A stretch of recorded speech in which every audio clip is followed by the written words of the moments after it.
السلام علیکم، کیسے ہیں آپ سب؟ امید ہے خیریت سے ہوں گے۔ میری دعا ہے کہ اللہ سب کو اپنے حفظ و امان میں رکھے اور خوش و خرم رکھے۔ کرونا وائرس کی وبا کی وجہ سے ہر کوئی بہت زیادہ خوفزدہ ہے اور پریشان بھی ہے، لیکن اس کا ایک مثبت رخ بھی ہے۔ وہ یہ ہے کہ ہمارے پاس ابھی وقت ہے، ٹائم ہے کہ ہم اپنی اصلاح کر سکیں اور اپنی زندگیوں میں بہتری لا سکیں۔ ہم یہ دیکھیں کہ کوئی بھی مصیبت یا آزمائش آتی ہے تو حقیقت کھل کر سامنے آتی ہے۔ اسی طرح ہم بھی اپنے نبی کی عقیدت کا دم تو بھرتے ہیں، لیکن ان کی سنت سے کس قدر دور ہو چکے ہیں۔ ہمیں کوئی بھی ان کے نام پر کچھ بھی کہہ دے تو ہمیں پتہ نہیں چلتا کہ سنت ہے یا خرافات، اور ہم بھی بس عقیدت سے یقین کر لیتے ہیں۔ اسی طرح ہمارے معاشرے میں آج کل کرونا سے بچاؤ کے لیے بہت ساری بدعات ہو رہی ہیں، جیسے کہ اذانیں دینا، تعویذ وغیرہ لٹکانا، درود تنجینہ پڑھنا اور من گھڑت وظائف مخصوص تعداد میں پڑھنا، اور خوابوں کو حقیقت سمجھ کر بے شمار بدعات و خرافات اس وقت ہماری دینی حالت کا پول کھول رہی ہیں۔ یاد رکھیں، کرونا سے زیادہ کیا ہوگا؟ موت ہوگی، لیکن خرافات و بدعات کی پیروی آخرت کی بربادی کا سبب بنے گی۔ ہر بدعت گمراہی ہے، یہ ہم سب جانتے ہیں، لیکن ہمارے معاشرے میں بہت سارے لوگ ایسے ہوتے ہیں جو کہتے ہیں کہ ہر چیز کو بدعت نہ کہا جائے۔ تو سب سے پہلے سمجھ لیتے ہیں کہ بدعت کہا کسے جاتا ہے۔ ہر وہ بات جو اسلام میں نہیں ہے، جو ہمارے نبی نے نہیں کی، جو ہمارے صحابہ نے نہیں کی، جو بات کی ایجاد ہے، ہر وہ کام جو دین سمجھ کر کرنا، ہر وہ اچھا کام جو دین سمجھ کر کرنا بدعت کہلاتا ہے۔ جو کہ ہمارے نبی نے نہیں کیا گیا ہو، جو کہ ہمارے صحابہ نے نہیں کیا ہو، بلکہ وہ بات کی ایجاد ہو، تو وہ بدعت ہوگی۔ ہر بدعت گمراہی ہے اور ہمیں بدعت سے بچنا چاہیے، اسی لیے کیونکہ بہت سارے لوگ ہیں جو یہ بھی کہتے ہیں کہ اذانیں دینا بدعت کیسے ہے؟ ہم تو اللہ کا نام لے رہے ہیں، ہم تو اذانیں دے رہے ہیں۔ تو بات یہ ہے کہ بے شک آپ کا کام اچھا ہے، آپ اللہ رسول کا نام لے رہے ہیں، آپ گانے نہیں گا رہے، لیکن آپ یہ دیکھیں کہ آپ نماز میں 2 سجدے کرتے ہیں، تیسرا سجدہ کریں گے تو کیا ہوگا؟ گناہ ہوگا کہ ثواب؟ گناہ ہوگا نا، کیونکہ نماز کے لیے 2 سجدوں کا حکم ہے، تیسرے کا نہیں۔ اسی طرح ہم کلمہ پڑھتے ہیں، کلمہ کتنا ہے؟ لا الہ الا اللہ محمد رسول اللہ۔ ہم آگے اس کو بڑھا لیں گے، بے شک اللہ رسول کا نام لگائیں ہم، لیکن کیا ہوگا؟ ثواب ہوگا یا ہمارا کلمہ غلط ہو جائے گا؟ اسی لیے جو دین اسلام جہاں تک ہے وہیں تک رہے۔ ہم یہ دیکھیں کہ ہم انبیاء سے زیادہ، صحابہ سے زیادہ نہ دین کو سمجھتے ہیں اور نہ ان سے زیادہ نیک ہیں۔ وہ ہم سے زیادہ اسلام کو جانتے ہیں، وہ ہم سے زیادہ اسلام کے اور اللہ کے اور نبی کے قریب ہیں۔ تو آزمائشیں اور مصیبتیں تو انبیاء پر بھی آئی، صحابہ پر بھی آئی۔ انہوں نے کیا کیا تھا؟ انہوں نے چھتوں پر چڑھ کر اذانیں دی تھی ایسے موقعوں پر؟ نہیں۔ انہوں نے کیا کیا تھا میرے بہن بھائیوں؟ انہوں نے تو دعاؤں کا اہتمام کیا تھا، انہوں نے تو سجدے کیے تھے، انہوں نے تو رب سے توبہ کی تھی، انہوں نے تو اللہ کو ایسے منایا تھا، اپنی عبادتوں سے منایا تھا۔ ایک بات میری یاد رکھنا، ہمارے دین اسلام میں شارٹ کٹ نہیں ہے۔ اگر کوئی انسان یہ کہے نا کہ میں شارٹ کٹ اپنا کر جنت پالوں گا تو ایسا ممکن نہیں ہے۔ ہم یہ کہیں کہ ہم تعویذ لٹکا کر اپنی حفاظت کر لیں گے، نہیں، بلکہ آپ کو مسنون دعائیں بتائی گئی ہیں حفاظت کے لیے، آپ وہ پڑھیں۔ آپ کو اللہ سے مدد مانگنی ہے، دعاؤں کے ذریعے، صبر کے ذریعے، اللہ پر توکل کرنا ہے، ٹھیک ہے؟ اگر کوئی یہ کہتا ہے کہ میں کسی پیر کے کچھ بھی ایسا کچھ 2 نمبری کام کر کے، میں، ایسا نہیں ہے۔ دین اسلام بڑا صاف ستھرا ہے اور بڑا اچھا ایک پورا طرز عمل بتایا گیا ہے کہ ہمیں زندگی کیسے گزارنی ہے اور ہمیں یقین اپنا کیسا رکھنا ہے، ہمارا توکل کیا ہونا چاہیے۔ اور دوسری بات تعویذ پر اگر میں کروں تو ہمیں سے بہت سارے بہن بھائی ہو سکتا ہے کہ میری اس پوری ویڈیو سے اختلاف کریں لوگ مجھے، لیکن پلیز اگر آپ اختلاف کریں تو مجھے برا بھلا نہ کہیے گا، گالیاں مت دیجیے گا، کیونکہ ہر ایک کی اپنی رائے ہے۔ اگر آپ نہیں عمل کرنا چاہتے تو آپ اپنی روش پر قائم رہیں، لیکن میں ان لوگوں کے لیے یہ باتیں کہہ رہی ہوں کہ شاید جو کہ دین اسلام کو تھوڑا بہت سمجھتے ہیں، اور آج کل بس یہ جو معاشرے میں ہو رہا ہے ان سے ہمیں کس طرح دور رہنا چاہیے، تو تھوڑی بہت سمجھ بوجھ رکھنے والے لوگوں کے لیے ہے میری یہ ویڈیو۔ تو ہمارے نبی نے تعویذ کے بارے میں کیا بتایا ہے کہ تعویذ شرک ہے، جس نے تعویذ لٹکایا اس نے شرک کیا، یہ حدیث کے الفاظ ہیں، ٹھیک ہے؟ تو شرک کیا ہے؟ خود بہت بڑا گناہ ہے، تو گناہ سے مصیبت کیسے ٹل سکتی ہے؟ بالکل بھی ایسا نہیں ہے۔ اور یہ بھی دیکھیں، دنیا میں جو تعویذ لوگ نہیں پہنتے وہ کیا کرتے ہیں؟ ان کے مسئلے حل نہیں ہوتے، ان کی بیماریاں دور نہیں ہوتی، ان کی اولادیں نہیں ہوتی، ان کی اللہ مدد نہیں کرتا، آپ اللہ پہ یقین رکھیں، یہ شرک میں آتا ہے۔ ہم مسلمان ہیں، ہمارا طریقہ اور ہے، ہم اللہ پر یقین رکھتے ہیں، اللہ کو ہی پکارتے ہیں۔ سچ بات تو یہ ہے کہ یہ تعویذیں جو ہیں انہوں نے امت کا بیڑا غرق کر دیا ہے، اللہ سے اتنا دور کر دیا ہے کہ بس گلے میں لٹکا لیا تو برکت، نہ نماز، نہ روزہ، نہ کوئی اور عبادت، گھر میں لٹکا لو تو جناب برکت، اور بلکہ جو گھر میں قرآن پڑھا ہوا ہے وہ برکتہ ہو گیا ہے ان کے لیے، تبھی تو وہ بس اس پر یقین کیے بیٹھے ہیں کہ جو بے شک ٹھیک ہے۔ کچھ لوگ یہ بھی کہتے ہیں کہ ہم نے اگر اسلامی تعویذ لٹکایا ہوا ہے، قرآنی آیتیں لکھی ہوئی ہیں اس میں تعویذ میں، تو یہ تو جائز ہے؟ بالکل بھی نہیں، وہ بھی جائز نہیں ہے، کیونکہ ہمیں اس پر یقین نہیں کرنا، ہمیں تعویذ پر یقین کرنے کا حکم نہیں دیا گیا، ہمیں صرف اللہ پر یقین کرنا ہے۔ اسی طرح اچھا، قرآن میں بے شک شفا ہے، ٹھیک ہے، ایسے تو شہد میں بھی شفا ہے، تو کیا ہمیں شہد، ایک کامن سینس کی بات ہے، اگر شہد میں شفا ہے تو ہم اس کو کھاتے ہیں، اس کو لٹکاتے نہیں ہیں۔ اسی طرح اگر قرآن میں شفا ہے تو ہم اس کو پڑھتے ہیں، اس کو لٹکانا نہیں ہے۔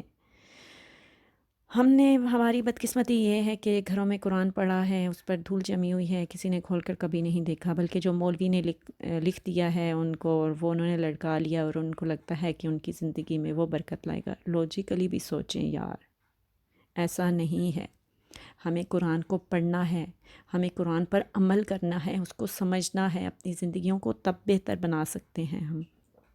اور سچ بات تو یہ ہے کہ جو تعویذ گنڈے والے جو لوگ ہیں نا، ان میں آپ کو کبھی بھی توکل نظر نہیں آئے گا، ان پر ہمیشہ کوئی اللہ کا ایسا عذاب ہوتا ہے کہ یہ ہمیشہ ایسی پلیدے فلیدے میں لگے رہتے ہیں، کسی نے گلے میں لٹکایا ہوا ہے، کسی نے بازو میں باندھا ہوا ہے، کسی نے انگلی میں لپیٹا ہوا ہے، ان کے بعد پھر ساری زندگی ایسے برباد ہو جاتی ہے کہ ساری زندگی پھر انہی روحانی ٹوپیوں والوں میں گزر جاتی ہے۔ اور دوسری بات یہ کہ یہ جو تعویذ لکھنے والے ہوتے ہیں نا، ان کے پاس بھی کوئی واقعات کی ایسی فہرست ہوتی ہے کہ یہ تعویذ پہننے سے ایسے ہوگا، یہ ایسے ہو گیا، حالانکہ وہ اللہ کے حکم سے سب کچھ ہو رہا ہوتا ہے، ان تعویذوں کی وجہ سے کچھ نہیں ہو رہا ہوتا، یہ ہمارا ایک صرف سوچ ہے، یہ سارے ڈرامے ہوتے ہیں ان کی وجہ سے فائدہ نہیں ہو رہا ہوتا، بلکہ اللہ نے کیا ہوتا ہے، ان کا تو تکا ہو جاتا ہے، وہ تو ویسے ہی ہو جاتا ہے، یہ سب تو ہم پرستی ہوتی ہے، اسی وجہ سے تو شرک آتا ہے پھر۔ ٹھیک ہے، مدد اللہ سے مانگیں اور اللہ پر ہی بھروسہ رکھیں۔ اب یہ دیکھیں، آپ کرونا وائرس کی وبا ہے جیسے، اسے ہمیں کون شفا دے گا؟ کوئی تعویذ دے گا یا اللہ دے گا؟ اللہ ہی دے گا نا، چاہے پوری دنیا کے سارے مسلمان تعویذ لٹکا کے پھر لیں، نہیں، اللہ نے جس کو شفا دینی ہے اللہ دے گا، اللہ نے جس کو مارنا ہے اس بیماری سے اللہ مارے گا۔ دیکھیں، اب بھی اگر ہم نہ سمجھے نا تو پھر ہم گئے، بڑے بڑے دعوے کیے جاتے ہیں کہ فلاں پیر نے سمندر روکا ہوا ہے، فلاں پیر کی یہ کرامات ہیں، اب کدھر ہیں یہ پیر؟ کون روکے گا یہ عذاب جو ہم پر سب پر آیا ہوا ہے؟ میرے بہن بھائیوں، عابد کو پہچانو اور عالم کو پہچانو، فرق کریں ان دونوں میں۔ عابد کی عبادت اس کی اپنی ذات کے لیے ہے اور کسی کو کوئی فائدہ نہیں ہے، اور یہ بھی نہیں پتہ کہ اس کی عبادتیں قبول ہوئی بھی ہیں کہ نہیں۔ ایسے ہی ہم نے جس کو 4 سجدے کرتے دیکھ لیا اس کو ہم نے ولی بنا دیا ہے، یا اگر جا کر وہ قبرستان میں چلے کرنے بیٹھ گیا اور اپنی کوئی جادوگری دکھا دیا تو ہم نے ولی بنا دیا ہے۔ کیا کچھ نہیں ہو رہا اس دنیا میں، مذاق بنا لیا ہم نے دین کو۔ اب بھی موقع ہے، آئیں اللہ کی طرف، خالص ہو کر لوٹیں، کیونکہ اللہ فرماتا ہے کہ جن لوگوں کو تم اللہ کے سوا پکارتے ہو، مطلب پکارنے سے کیا ہے کہ اپنی حاجت روائی کے لیے، اپنی مشکلوں کے لیے، اپنی مدد کے لیے، تو اللہ کے سوا تم جن لوگوں کو پکارتے ہو یہ سب مل کر بھی نہیں بنا سکتے ایک مکھی، بلکہ ایک مکھی تو دور کی بات، وہ جو اچک کر لے جائے اس کے منہ سے وہ بھی نہیں چھین سکتے۔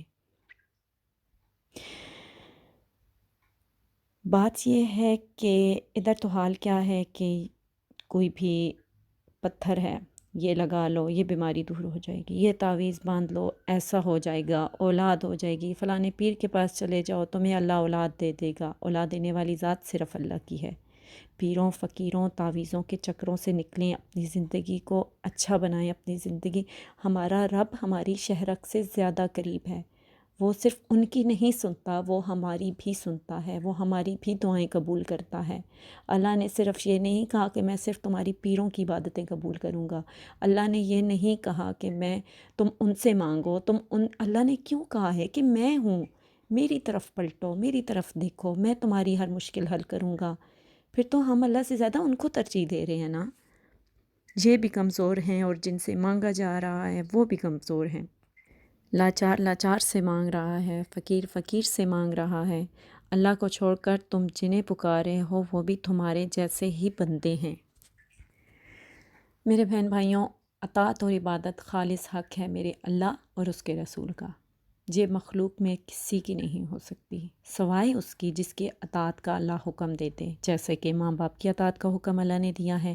اگر ان کی بھی اطاعت اللہ کے حکم کے مطابق نہ ہو، اگر اس سے ٹکرائے تو ہمیں ان کی اطاعت نہیں کرنی، ہمیں تب حکم ہے کہ ان کی اطاعت نہ کرو۔ ہم میں سے بہت سارے لوگ ہوتے ہیں جن کے سامنے اگر کوئی صحیح حدیث آ جاتی ہے تو وہ یہ کہتے ہیں کہ حدیث رسول تو مجھے پتہ ہے، یہ ٹھیک ہے، مانتا ہوں، لیکن میرا مولوی، میرا فرقہ یہ نہیں کہتا، یہ حدیث جو ہے ہمارے برادری کے لیے صحیح نہیں ہے، ہمارا پیر اس سے ایگری نہیں کرتا۔ پھر ہم کیا ہے کہ اس پیر کے لیے، اس مولوی کے لیے، اس فرقے کے لیے اس حدیث کو ٹھوکر مار دیتے ہیں۔ ساری سمجھ بوجھ ہے، مگر پھر پیر حضرت تمام ان کی شخصیت سامنے آتی ہے تو حدیث کو چھوڑ دیتے ہیں۔ ہم بہت سارے لوگ ہیں جو یہ کہتے ہیں کہ بس پیر ہم سے راضی ہے، وہ ہمیں بچائے گا۔ ارے میرے بہن بھائیوں، عقل کو ہاتھ مارو، انہوں نے اپنے پیٹ بھرنے کے لیے فرقے بنائے ہوئے ہیں۔ دین اسلام میں کوئی فرقے نہیں ہیں۔ دین اسلام میں کیا ہے کہ اللہ اور اس کے رسول کی بات مانو، اللہ کی بات قرآن پر عمل کرو، رسول کی بات حدیثوں پر عمل کرو، جسٹ اٹ، ٹھیک ہے۔ دین شریعت میں داخل ہوں تو اللہ کی اطاعت اور محمد کریم کا فرمان، ان دو باتوں پر ہم نے عمل کرنا ہے۔ ہدایت ہمیں پیروں کے پیچھے چلنے پر نہیں ملے گی، نجات قیامت کے دن ایسے نہیں ملے گی کہ ہم پیروں کی باتوں پر عمل کریں گے۔ لوگوں نے جن کو پیر پکڑا ہوا ہے نا، یہ پیسے کھانے والے پیر ہیں، بلکہ وہ ایک شعر میں کہوں گی کہ پیر کا گھر تو روشن ہے بجلی کے کمکموں سے، مرید کو میسر نہیں مٹی کا دیا بھی۔ تو ایسی بات ہے، ہر کوئی پیسے نچھاور ہو رہے ہیں، گھٹنوں کو ہاتھ لگا کر پیسے دیے جا رہے ہیں، یہ ہو رہا ہے، کیا کچھ نہیں ہو رہا دنیا میں۔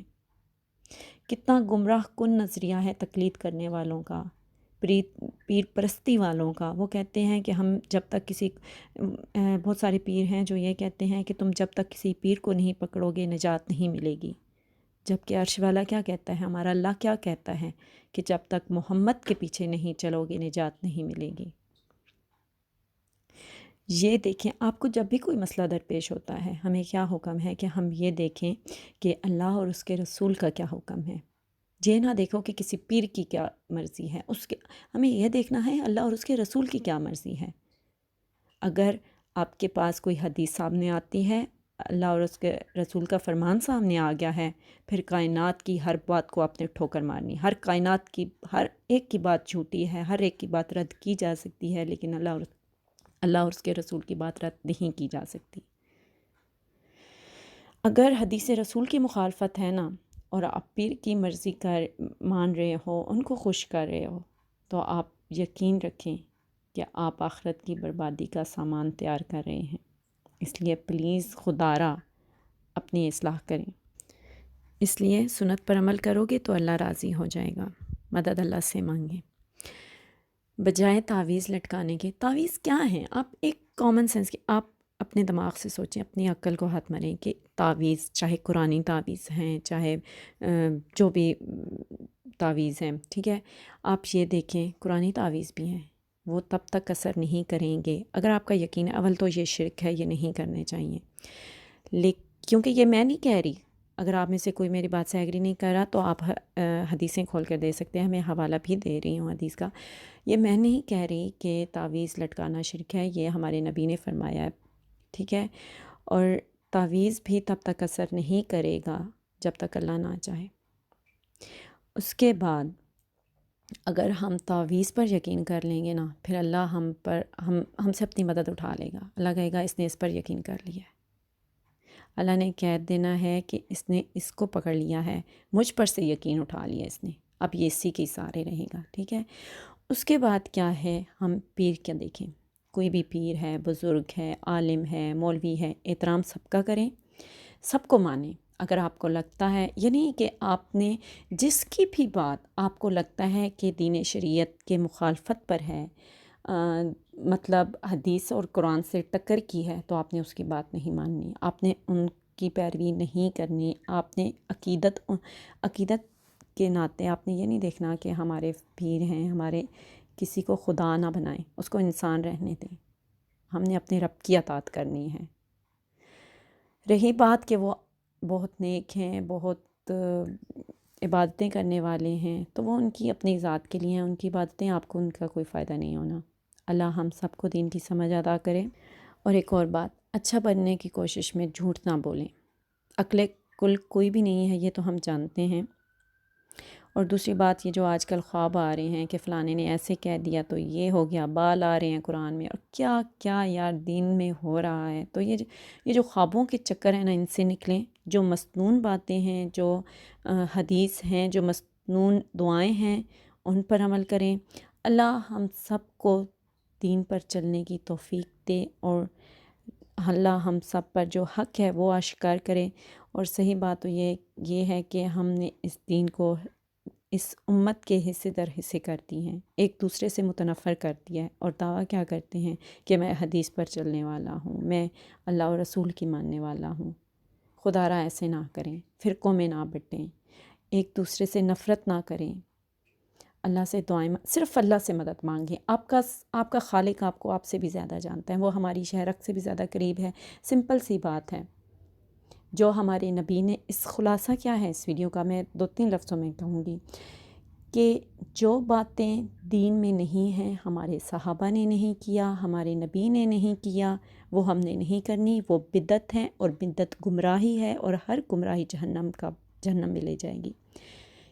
اور اس کے بعد تعویذ لٹکانا شرک ہے، ہمیں اس بات سے منع کیا گیا ہے، چاہے وہ قرآنی تعویذ ہیں، چاہے جو بھی ہیں۔